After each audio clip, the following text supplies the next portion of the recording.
Ukrainian Armed Forces strikes are destroying Russian logistics near Dobropillia, causing the Russians to lose ground there. This was reported on television by Viktor Trehubov, spokesman for the Dnipro Operational Strategic Group of Troops, when answering questions about the details of the counteroffensive operation in the Dobropillia direction. They infiltrated in small groups through the first line of Ukrainian defense, and then combined these small groups with a larger group, occupied positions, and tried to break through. Then they tried to fortify what they had already captured and bring in reinforcements. At some point at this stage, they began to fail. Thanks to effective countermeasures, we began to strike them, which began to destroy their logistics, and they began to gradually lose their positions. This continues to this day, he said. Trehubov noted that the Russians stretched their troops too thin on the front line. They are also currently unable to provide sufficient supplies. According to the spokesman, the Russians tried to send reinforcements, but these actions were unsuccessful. They actually have to push through a bottleneck, which is not very convenient for them. This is where they failed. The passage they left for themselves turned out to be too narrow, and when they try to bring in some equipment or establish supplies, they are attacked from both sides, he said. In the Dobropillia direction, Ukrainian forces have achieved successes and have surrounded part of the enemy's units, according to the Commander-in-Chief of the Armed Forces of Ukraine, Alexander Syrsky. I devoted another day to working in the units operating in the main directions of the front, including in the Dobropillia direction, he reported. In particular, he held a meeting with the commanders of units and subdivisions involved in the counter-offensive operation. Thanks to the clearly planned and bold actions of our troops, part of the enemy's units found themselves surrounded. According to Syrsky, the total losses of the occupiers in this direction amount to 3,185 persons, of which 1,769 are irretrievable. The invaders also lost 969 pieces of weapons and military equipment. The area of liberated territory since the beginning of the counter-offensive operation has reached about 175 square kilometers, with almost another 195 square kilometers cleared of sabotage groups.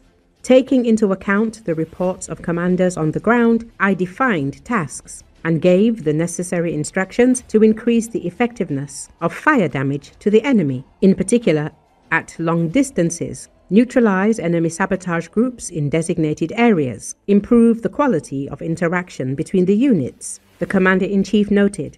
He also made the necessary decisions to provide the units and subdivisions participating in combat operations with due regard for the deterioration of weather conditions. Earlier, Syrsky reported that the advance deep into the Russian defenses in the Dobropillia direction amounts to from 3 to 7 kilometers. During the counter-offensive in this direction, Ukrainian troops managed to liberate 7 settlements along the front.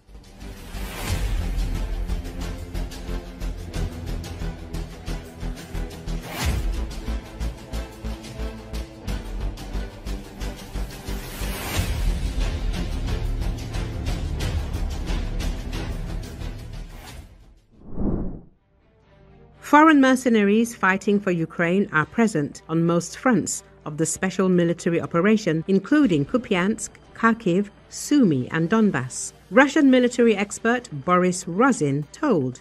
Mercenaries are actively present in the Kupiansk, Kharkiv, and Sumy areas, and in principle in Donbass, he said. Here, they are inflicting heavy blows on the Russians. Even the Russian army often complains about this now. Normaisk. At the same time, according to the expert, the total number of foreign fighters is relatively small compared to the Ukrainian Armed Forces, although their numbers may vary in different areas. In more than 2.5 years of Russia's full-scale invasion of Ukraine, there have been foreign citizens who voluntarily joined Ukrainians in their fight against the unprovoked military aggression. Though the exact numbers have not been made public, people from various countries and regions of the world have become a part of the specially formed International Legion, or other units of the Armed Forces of Ukraine and the National Guard of Ukraine.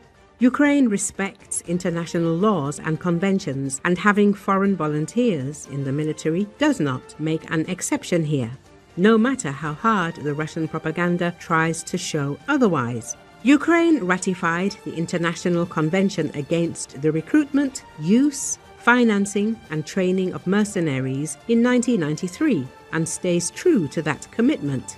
The convention extends on the Geneva Convention's Protocol 1, which, in Article 47, states that a mercenary cannot be a lawful combatant or prisoner of war. The convention lists several points to define a mercenary. In particular, mercenaries are not members of the armed forces of the country at war. However, foreign citizens defending Ukraine against Russian invasion are. They serve in Ukraine's defense forces alongside Ukrainian servicemen and have the same rights, obligations, legal status, and pay. That contradicts another part of the definition of a mercenary: a person who is motivated by the desire for private gain and promised or paid significantly more than combatants of similar rank and functions in the armed forces. This is not true in this case. As a part of Ukraine's defense forces, foreign citizens have the same salary and other financial benefits as Ukrainian citizens.